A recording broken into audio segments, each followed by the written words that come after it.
ये मुतासरीन है उस शख्स के जो बता और माफिया है।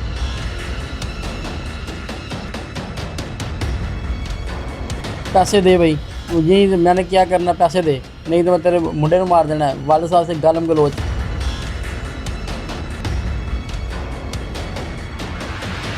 जैसे ही अलग हुआ इसने सीधे फायर मेरी तरफ किया। ये 2 फायर लगे हैं, जिस एक दोनों टांगों पे लगे, एक राइट साइड के पाँव में घुस गया जो चीरता हुआ पाँव के नीचे से निकल गया, दूसरा मेरा लेफ़्ट साइड के घुटने के जो पिंडली होती है ना वहाँ पे लगा है और मेरी हड्डी को तोड़ता हुआ बाहर निकल गया।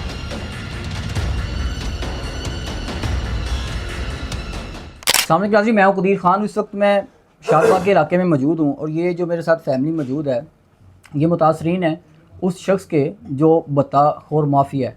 और बताखोर माफिया इस तरह है कि जिन लोगों को वो प्रॉपर्टी अपनी रेंट पे देता है उसके बाद उनको ब्लैकमेल करता है और ब्लैकमेल करने के बाद बता मांगा जाता है। जब बता नहीं दिया जाता तो अंधाधुंध फायरिंग की जाती है और लोगों को शदीद ज़ख्मी किया जाता है, लोगों की जानें ली जाती हैं और पुलिस इस मामले में इन्वॉल्व होती है क्योंकि ज़ाहिर बात है जो ऐसे लोग हैं उन्होंने पुलिस के साथ मेल जोल रखा होता है और उनके साथ मिली भगत से सब कुछ किया जाता है। ये मुतासरीन फैमिली मेरे साथ मौजूद है, इनसे जानने की कोशिश करते हैं कि इनके साथ क्या वक़ूआ पेश आया, कैसे इन पे गोलियां चलाई गई, कैसे ये ज़ख्मी हुए और कैसे उस दरिंदा शख्स को गिरफ़्तार करके पुलिस के हवाले किया और पुलिस ने अभी तक क्या इंटेरोगेट किया। अस्सलाम वालेकुम। वालेकुम अस्सलाम। वजह मुझे बताइएगा क्या वक़ूआ बना, क्या इशू बना कि इस हद तक बात पहुँच गई कि आप पे फायरिंग कर दी गई?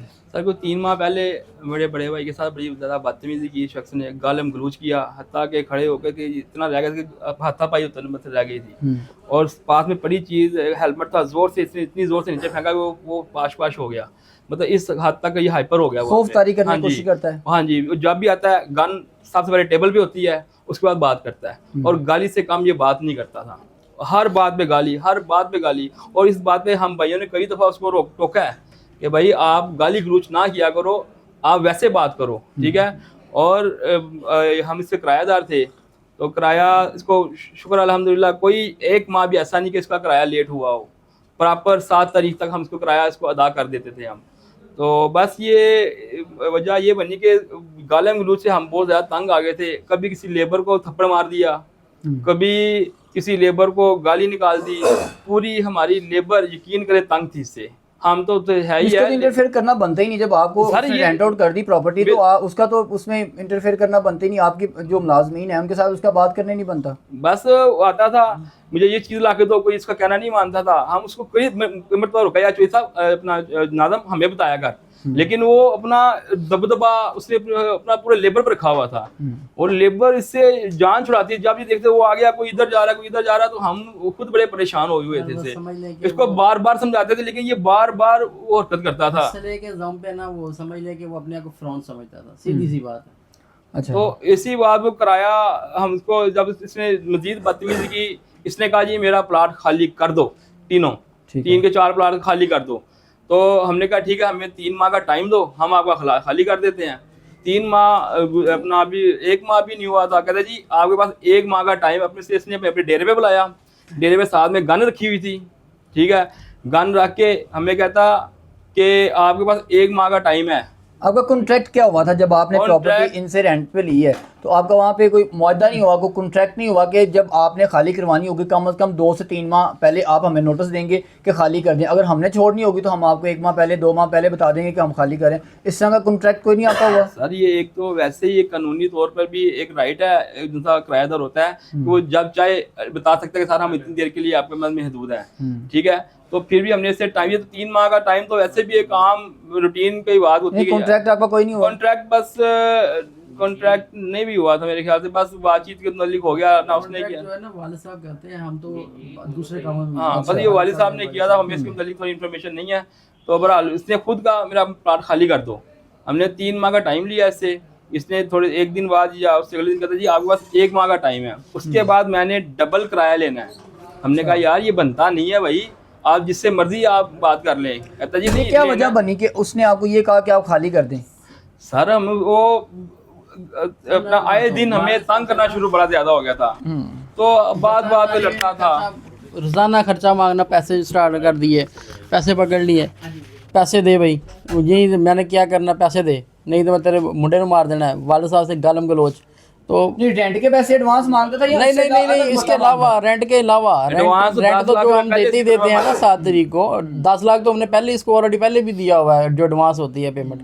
उसके अलावा ये 10 हमसे लाख पैसे के मांगता था बाज़ का। अब जैसे कि आप देखिए ये सीवरेज गवर्नमेंट डलवा रही है, लेकिन हर फैक्ट्री वाला जितने भी उधर फैक्ट्री भी है ना, जितनी भी है गोदाम वगैरह, उन सब से किसी से 2 लाख लेके गया, किसी से 50,000 लेके गया, किसी से 80,000 लेके गया। हाँ, 20,000 बस किस चीज़ का बता। इससे पहले कभी आपने इनकी कंप्लेन की है थाने में? सर एक दफ़ा हमने की थी 15 पे कॉल, ये मौके पे फ़रार हो गया। क्योंकि आपको बताया कि इसका पुलिस के साथ असल रसूख बहुत ज़्यादा, जिस वजह से पुलिस वाले जो है ना इसकी ज़्यादातर किसी की सुनते ही नहीं। अच्छा, आपके साथ क्या बात हुई जब आपने फायरिंग की है? तो आपसे उसकी क्या ऐसी गलत कलामी होगी कि वो आपकी जान लेने पे आ गया? मैं और अब्बा जान खड़े थे, हमने इसको बुलाया, अब्बा जान ने फ़ोन करके भाई तेरा 1 प्लाट खाली हो गया, 3 या 4 प्लाट इसके हमारे पास हैं, 4 प्लाट शायद। हमने कहा यार ये तुम्हारा 1 प्लाट अब्बा जाने का खाली हो गया, उसका आके ना अपनी चाबी वसूल करो, कब्ज़ा लो, बाकी जो आपके पास तुम्हारे प्लाट है ना हमारे पास, उसके किराया वसूल करो। ठीक है। ये आया शख्स, दरिंदा नुमा शख्स, आते ही इसने गालम गलोच शुरू कर दिया मेरे वाले साहब को। तो गाड़ी में बैठे ही, बाद में ये गाड़ी से निकला, आपने देखा होगा पिस्टल पकड़ा हुआ है इसने, लहराता हुआ आया। आते ही इसने गालम गलोच वाले साहब को भी शुरू किया। जब गालम गलोच शुरू किया और इसने आते ही अपनी दहशत फैलाने के लिए फ़ायर किया, वो शुक्र अल्हम्दुलिल्लाह कि वो किसी को लगा नहीं। फायर किया, उसके बाद मैंने इसको ना धक्का दिया कि मैंने कहा यार जा दफ़ा जा यार। ऐसे ही मुझे देखो मेरे वाले साहब बैठे खड़े हैं, भाई खड़े हैं मेरे, अल्लाह ना करे किसी को लग जाता। तो मैंने इसको इस वजह से बिना पे धक्का दिया, मैंने कहा जा यार दफ़ा जा, चला जा यहाँ से, हमने को उनसे बात कोई नहीं करनी। इसने उस बात पर मेरा गिरेबान पकड़ा और मैंने फिर इसका गिरेबान पकड़ना शुरू। जब मुझे पकड़ा भाइयों ने भी हमें खींचा, छुड़वाने की कोशिश की मुझे। बाद में राहगीर आ गए, राहगीरों ने भी हमें और दोनों को ना अलग अलग कर दिया। जैसे ही अलग हुआ इसने सीधे फायर मेरी तरफ किए हैं, स्ट्रेट और फायर किए हैं उधर। देखें मेरी तो शायद मैं कह रहा हूँ कि मेरी बदकिस्मती थी और लोगों की खुशकिस्मती थी। फायर लगे? मुझे 2 फायर लगे हैं। कहाँ पे? जिस एक दोनों टांगों पे लगे, एक राइट साइड के पाँव में घुस गया जो चीरता हुआ पाँव के नीचे से निकल गया। दूसरा मेरा लेफ़्ट साइड के घुटने के जो पिंडली होती है ना वहाँ पे लगा है और मेरी हड्डी को तोड़ता हुआ बाहर निकल गया, जिसकी वजह से मैं नीचे गिर गया। अच्छा।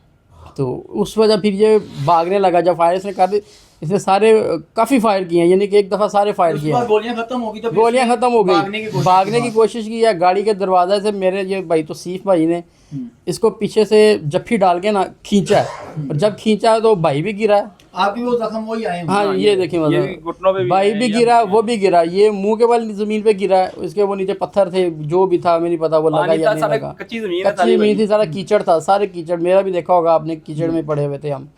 तो वो फिर उसके बाद हमने पकड़ लिया, 15 पे कॉल की है। जब तक पुलिस वाले नहीं आए ना मैं वहाँ से हिलाऊँ ना मेरे भाईजान हिले हैं। उसको पुलिस के हवाले किया, दरिंदे को हवाले करने के बाद सारे सबूत जो उधर खोल थे, पिस्टल वगैरह जो भी था, उन्होंने अपने तरीका किया या नहीं मिला वो उनकी जिम्मेदारी थी पुलिस वाले की। अच्छा, ये सारा कुछ हो गया, अब आप क्या चाहते हैं? आप क्या चाहते हैं उससे मुलज़म के साथ, जो आपको जिसने फायरिंग करके इतना ज़ख्मी कर दिया, आपकी जान लेने की कोशिश की, उसके साथ क्या होना चाहिए? सर हमें तो सिर्फ वो क्या करना चाहिए होता, हमें इंसाफ चाहिए। इंसाफ चाहिए कि देखें ना, मैं तो तकरीबन 6 माह के लिए चला गया ना चारपाई पे, ना मैं उठ के वाशरूम जा सकता हूँ, ना मैं कोई काम कर सकता हूँ। मेरे छोटे बच्चे हैं, 3 बच्चे हैं मेरे, तो मैं तो चला गया 6 माह के लिए। मेरी अपील यही है कि मुझे इंसाफ चाहिए, इस दरिंदा नुमा शख्स से हमें तहफ़्फ़ुज़ भी चाहिए, क्योंकि इसके असल व रसूख बहुत ज़्यादा। ये ना हो कि ये हमें किसी अपने जान पहचान के लोग से मरवा दे। जब ये गिरफ्तार हो गया, जी जी, इस चीज़ को 3 से 4 रोज़ गुजर गए हैं, उसके बाद आपको किसी ने कॉल करके थ्रेट वगैरह करने की कोशिश नहीं की कि ये केस वापस ले लें या इसकी पैरवी आप ना सर करें? मैं कहता हूँ कि थ्रेड वगैरह नहीं किया, लेकिन ये सिर्फ पुलिस वालों की तरफ से या कुछ वैसे जो है ना इनकी तरफ से हमें आना शुरू है कि यार नहीं सुलह कर लो, ये है वो है। लेकिन हमने भाई कैसे हम इसे माफ़ कर दें? मेरी तो 6 माह के लिए मैं तो चला गया ना, मैं कैसे माफ़ कर दूँ इसको भाई? क्यों माफ़ कर दूँ? तो हमें जो हमारे अफसरान हैं, जो SHO साहब हैं, जो हमारे तफ्तीशी साहब हैं, उन पे हमें कोई गिला नहीं, उन्होंने बहुत अच्छा कोऑपरेट किया। वजह आप क्या समझते हैं कि ऐसे जो बाअसर माफिया होता है, जो ऐसे बाअसर अनासर होते हैं, इनके खिलाफ कोई कार्रवाइयाँ होती हैं या जो बाअसर लोग होते हैं उनको ऐसे ही रिहाई मिल जाती है? सर देखें, बासर था तो 3 देर ये काम करता रहा। आप हम पे मत जाएं, आप इस इलाके पे सर्वे करें अपने थ्रू, जहाँ पे हमारी फैक्ट्री है वहाँ पे सर्वे करें, खुद ही आपको लोग बता देंगे कि किस कैटेगरी का था। ठीक है जी, कि छोटे छोटे दुकानदार से लेकर हम जैसे मतलब सनतकार भी इससे परेशान थे। हाल ही हम नहीं, आप बाकियों से भी सर्वे कर रहे हैं आप, और हर एक से इसने गालम गलोच लड़ाई झगड़ा किया हुआ है। हर एक शख्स से, हर फैक्ट्री मालकान से, वहाँ को नहीं छोड़ता, औरतों तक को थप्पड़ मार देता है राहगीर से, जो हत्ता के इमाम अब मस्जिद तो तक को अब वो तो सीसीडी बड़ी एक्टिव हुई है। सीसीडी ये कहती है कि अगर किसी को थोड़ा सा, अगर खवातीन के साथ बदतमीजी की वीडियो वायरल होती है तो उसको गिरफ्तार कर लिया जाता है। अगर कोई छोटा सा किसी भी चीज़ की अगर वीडियो आती है तो गिरफ्तार हो जाता है। आप बता रहे हैं कि वो असला लहराता रहता है, जहाँ जब मर्जी जहाँ जाता है असला उसके हाथ में होता है, तो क्या सीसीडी को वो नज़र नहीं आता, या सीसीडी ऐसे जो बासर माफिया है उनको पे हाथ नहीं डालना चाहती? सर कभी किसी ने इसकी शिकायत ही नहीं की है। ये क्या वजह, डरते हैं लोग? सर उसमें दहशत खौफ था उस इलाके में। आप, मैं बता रहा हूँ कि सर्वे करें आपको पता चलेगा कि कोई शख्स उसके पास से गुजरना पसंद नहीं करता। जिसको पता हुए तो बंदा वहीं वहीं बैठ जाता था। ठीक है, जब चाहे जिसको चाहे वो थप्पड़ मार दे, जब चाहे जिसको चाहे कोई मामला कर दे।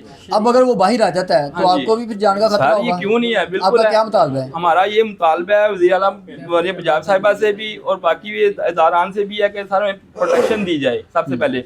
और इसका कोई पता नहीं है सर, इसके असर रसूख काफ़ी ज़्यादा हैं। ठीक है, और ये कोई भी असर रसूख पता नहीं अब क्या मामला चलते हैं हमारे वाकई मामला ये, लेकिन हमें इससे सर डर और खौफ का मामला है। हमें प्रोटेक्शन दी जाए। और मेजर जो था हम चाह रहे हैं कि ऐसे अपना थाने में तो मामला चल रहे हैं, जो चल रहे हैं सही तरीके से, ऐसे तरीके से चल रहे हैं, लेकिन हम ये चाह रहे हैं कि हमारा जैसा मामला सीसीटीवी को कन्वर्ट कर दिया जाए। क्या नाम क्या है आपके मुल्ज़िम का? सॉरी, क्या नाम नाज़म, है? नाज़म अब्बास ये जट। किसी पार्टी के साथ भी इनका कोई तल्लक है? सर ये नहीं कंफर्म कह सकते हैं हम, लेकिन ये इसके असर रसूख काफ़ी है। पुलिस वालों के साथ बहुत ज्यादा। हाँ जी, और इसके और भी बड़े से मामला यानी हैं। कि जैसे कि 2 नंबर ये रेत वाली ट्राली पर ये नहीं चलाते, इसका ये करता काम भी है। मलक बिल्लू जो है यानी कि उसके साथ का तल्लक है, या इसके पंदी रेत वगैरह चलाता है, ये रेत की पंदियाँ शनियाँ वो इसका काम है। लड़ाई झगड़ा हो गया, उसकी सुलह करा के पैसे खा लिए, पुलिस वाले पकड़ा गए, यानी कि पुलिस वालों के साथ असल रसूख की वजह से अभी तक बचा हुआ है। जो भी जाता था आपको इसको, क्या लगता है कि आपको इंसाफ मिलेगा, इसको कुछ सजा देखिए मिलेगी? हमें तो चट्ठा साहब पे बहुत ज़्यादा यानी कि लेकिन चट्टा एतमाद साहब के है। पास तो आपका केस ही नहीं है ना, केस तो आपका ये हमारी चल रहा है। अपील भी यही है ना कि चट्टा साहब इनको अपने हैंड ओवर में लेना केस, ताकि हमें इंसाफ मिल सके, क्योंकि हमें इससे तहफ़्फ़ुज़ चाहिए। ये इसका असल रसूख बहुत ज़्यादा है। हमें अगर ये बाहर आ गया तो मैंने आपको पहले कहा है कि ये या तो हमें मार देगा, या भाई किसी को नुकसान पहुंचाएगा, या वालिद को पहुंचाएगा। हमें इससे तहफ़्फ़ुज़ चाहिए। हमें मरियम साहबा जो हैं हमारी वज़ीर आला पंजाब, उनसे भी हमारी यही अपील है कि हमें इससे तहफ़्फ़ुज़ दे, इसको कैफ़रे किरदार तक पहुँचाएँ। बहुत शुक्रिया जी, आपने सारी बात सुनी है। का कहना है कि हमारा जो केस है वो सीसीडी को मुंतकिल कर दिया जाए, उधर रेफ़र कर दिया जाए। और सैयद ज़फ़र चट्टा साहब बड़ा अच्छा काम कर रहे हैं, ये उनके काम पे जो है वो मुतमिन है। इनका कहना है कि वो हमारे जो केस की है वो इंटेरोगेट करें, और ये जो बाअसर माफिया जो मुल्ज़म है बत्ताख़ोर माफिया है, इसको लगाम डाली जाए और इसको कैफ़रे किरदार तक पहुँचाया जाए, ताकि इनकी जानें महफूज रह सकें। उनका कहना है कि अभी हमें उससे ख़तरा है कि अगर वो बाहर आएगा तो इनकी जानें महफूज नहीं 780 है। की दफ़ात भी शामिल की जाए। उसके लिए आपने एप्लीकेशन दी है? एप्लीकेशन दी है 780 की दफ़ात लगी है 324 की। हम चाह रहे हैं कि उसमें मजीद जो सी बनती है 300 जो था, हम ये नहीं कह रहे कि जो सी बनती है वो लगानी, 780 तो बनती है वो लगानी चाहिए, वो भी लगाए। और बाकी हमारा सीसीडी से बस यही मिसाल था कि और अपने इस केस को अपने हैंड ओवर किया जाए। जी, आपने सारी बात सुनी। इनका कहना है कि केस को अपने हैंडओवर किया जाए सीसीडी की तरफ से। और दूसरा इनका ये कहना है कि वज़ीर आला पंजाब मरियम नवाज़ बड़े दावे करती है कि पंजाब पुलिस जो है वो गरीबों की आवाज़ बनती है और सबका आसरा बनती है। अब देखते हैं DIG पंजाब जो है वो, DIG लाहौर जो है वो क्या करते हैं, फैसल कामरान, और वो भी खुली कचहरी लगा कर बैठते हैं और ये कह रहे हैं कि ये मुतमिन नहीं है पंजाब पुलिस। इनका कहना है कि सीसीडी को केस रेफ़र किया जाए और उनसे इंटेरोगेट करके इस मुल्ज़िम को कैफ़रे किरदार तक पहुँचाया जाए। इसके साथ अपने मेज़बान कदीर खान को दीजिए इजाज़त। अल्लाह ने के बाद।